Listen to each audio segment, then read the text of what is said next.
Oke, lanjut ke pembahasan berikutnya.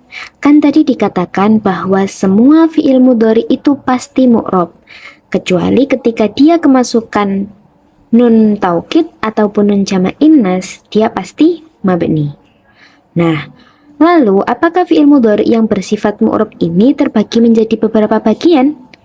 Ya, jawabannya tentu.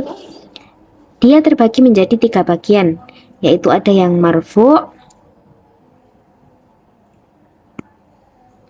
mansub, dan majzum.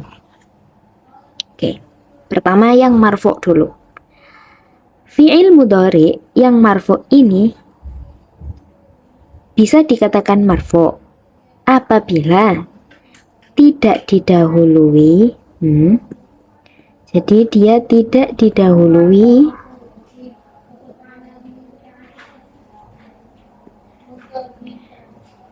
oleh huruf nasab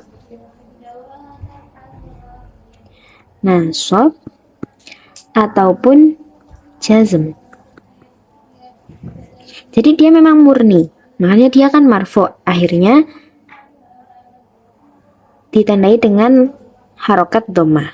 Contohnya yaktubu. Nah, baknya ini kan dia diharokati dhammah karena dia tidak didahului oleh huruf nasab ataupun jazm di sebelumnya sini. Kecuali kalau kedahuluan pasti dia tidak marfu'. Yang kedua, yaitu fi'il mudhari mansub. Dikatakan mansub ketika apa? Ketika dia didahului oleh huruf nasab atau amil nawasib tadi. Apa saja huruf amil nawasib itu? Nah, jadi huruf amil nasab itu ada an, ada lan, ada idzan, dan lain-lain. Contohnya di sini memakai lan, yaktuba. Yang awalnya tadi yaktubu, bentuk aslinya ketika dia mansub, kemasukan amil nawasib atau huruf nasab ini lan ya, lan.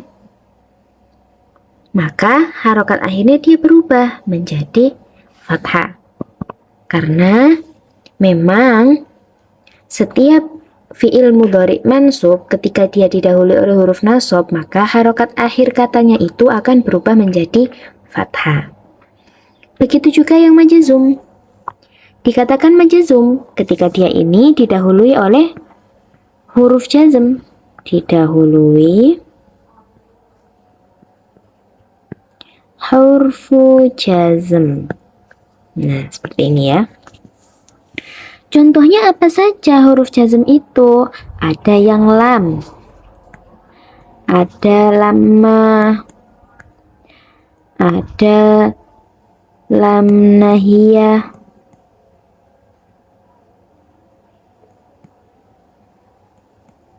dan lain sebagainya. Nah, di sini contoh kita memakai lam. Lam ini adalah huruf jazm. Dikatakan jazm karena dia kemasukan huruf jazm. Maka ketika dia kemasukan huruf jazm, harokat akhir katanya itu harus sukun. Nah, baknya ini kan disukun. Karena apa? Karena alasan ini. Dia jatuh setelah lam, makanya dia harus disukun. Seperti itu.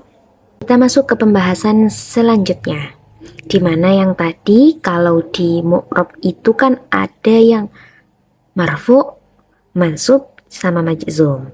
Nah, kalau di mabni itu dia ada kalanya maklum sama ada kalanya majhul. Nah, gimana nih maksudnya? Oke. Dia dikatakan maklum atau kata kerja aktif apabila yang pertama cirinya huruf mudhora'ahnya itu pasti dibaca fathah. Huruf mudhora'ah kan tadi ada 4, yaitu hamzah, nun, ya, sama ta. Nah, keempat huruf ini ketika dia mabni maklum pasti berharokat fathah. Coba dilihat di contohnya. Yaktubu, yansuru, yadribu. Nah, ketiga-tiganya ini kan huruf mudharaah ya. Dia semuanya berharokat fathah. Kemudian, adakah ciri lain lagi selain itu? Ada. Jadi, kecuali fiil yang mengikuti wazan tafa'ala,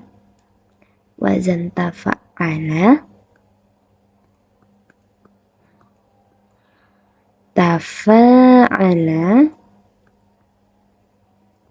sama tafa'lala. Itu, maka huruf sebelum akhirnya harus dibaca fathah. Tetapi kalau misal huruf sebelum akhir dari fi'il mudhari' mabni maklum selain yang sulasi mujarrad, itu harus dibaca kasroh. Kemudian kita ke yang majhul. Lalu fi'il mudhari' yang mabni majhul itu cirinya seperti apa? Nah, kita lihat. Yang majhul atau bermakna pasif. Jadi cirinya itu singkatnya begini kalau saya. Mabni majhul itu dia pasti mengikuti wazan yuf'alu. Kalau kata guru saya seperti itu. Yuf'alu. Diingat-ingat. Gampangnya seperti itu. Pokok yang majhul itu pasti dia mengikuti wazan yuf'alu. Kita cek. Contohnya dari lafadz yaktubu tadi. Nah, di sini dia jadi yuktabu. Sama kan yuf'alu. Yunsoru. Yudrobu. Dari yang awalnya maknanya memukul, di sini jadinya dipukul. Cirinya, fi'il mudhari' mabni majhul itu huruf mudharaahnya harus dibaca dhammah. Kalau tadi maklum kan mudharaahnya ini harus fathah ya. Fathah. Nah, kalau di majhul huruf mudharaah